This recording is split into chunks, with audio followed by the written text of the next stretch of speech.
Welcome to the Rim Break Rodeo. We hope this video helps. You'll begin by checking essentials so the install goes smoothly. First, make sure your iPhone iOS is up to date and there's enough storage to download the VPN Super Unlimited Proxy app. Next, sign in with your Apple ID and confirm payment or free app access.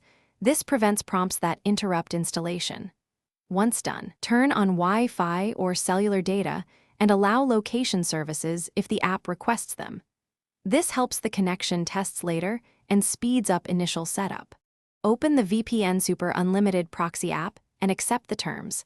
This unlocks the UI and server list. Choose a server region based on your goals, speed, privacy, or accessing geo-content, and then tap Connect to prompt the configuration profile. You must approve this in iOS settings so the system can route traffic.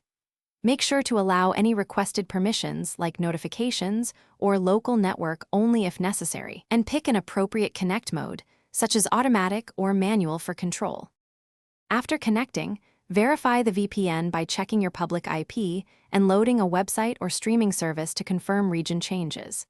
If speeds are poor, switch to a closer server, change protocol settings if available, or toggle between TCP and UDP to improve stability. Make sure background app refresh is enabled for persistent connections. If problems persist, disconnect, reinstall the app, or reset iPhone network settings as a last resort. This often clears lingering profile or DNS issues and restores normal VPN operation. Thanks for watching. Consider subscribing if we helped you.